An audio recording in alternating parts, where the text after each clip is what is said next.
चाहत में वो 24 कलाक चाहत में मुझो हीड़ो हैरान वो चवे मलक मोहम्मद मेहरबान मुखे तात मिड़ैया तुझिया। दोस्तों शायरी मलक मोहम्मद वसाए पुटे जिया ॾिसी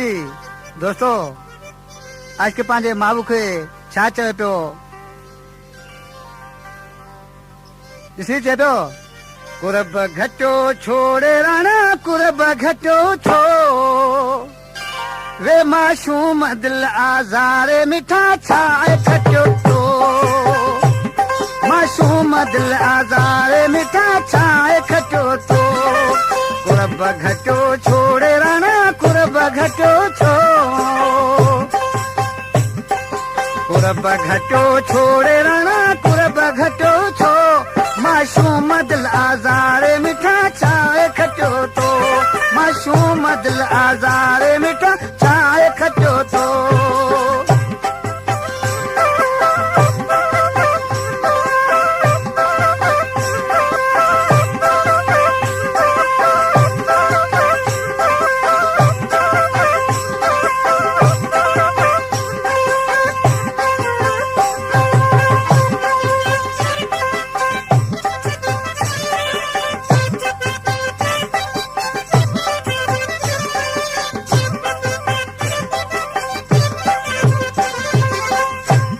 खबर बते शायर फकीर मोहम्मद जलालानी आज के पंहिंजे महबूब खे मिस्र में छा चए पियो रूंदे रूंदे राण ले तोला चोलो पुसी पियो रूंदे रूंदे तोला राण ले चोलो पुसी पियो मिठा कहिड़ो ॾोह कयम मोहड़ो मचो तो मिठा कहिड़ो ॾोह कयम मोहड़ो मचो तो।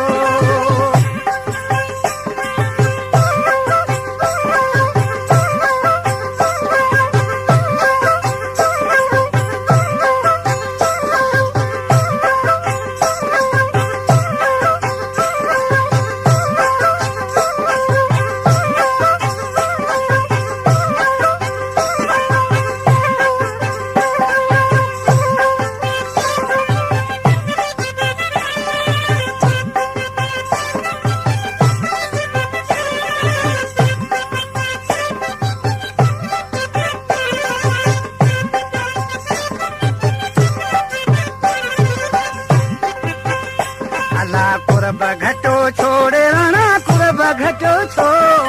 कुरब घटो छोड़े राणा कुरब घटो छो मासूम दिल आज़ारे मिठा छाए खटो तो मासूम दिल आज़ारे मिठा छाए खटो तो।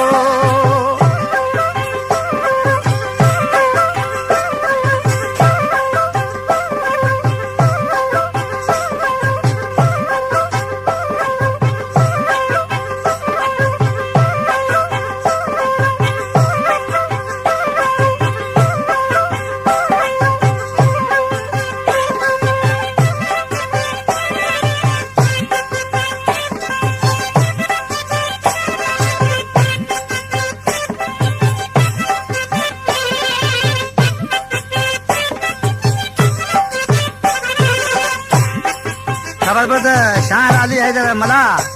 आज के ॾिसी शायर छा चए पियो ग़लती कहिड़ी मूं कई तूं न अची थो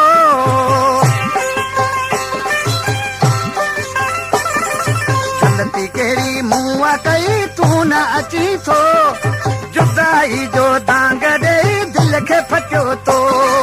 जुदाई जो दांग ॾेई दिल खे फटियो तो।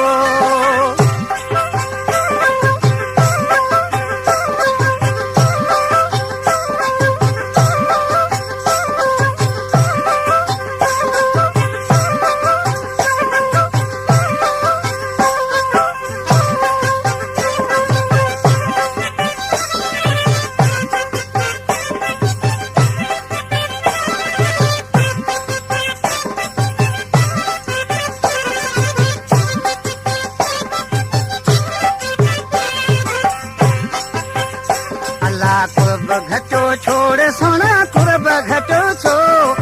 कुरब घटो छोड़े सोना कुरब घटो छो मासूम दिल आज़ारे मिठा छाए खटो तो मासूम दिल आज़ारे मिठा छाए खटो तो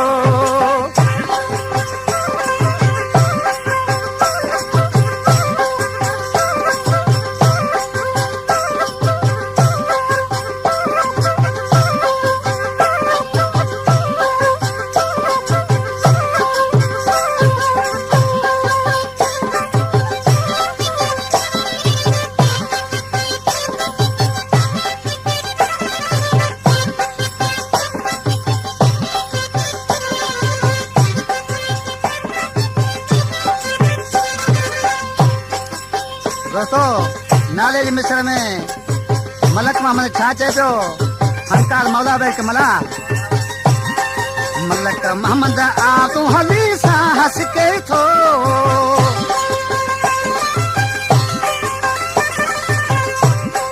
मलक मोहम्मद आ वो हली सां हंस के थो वसाए पोटा प्यारा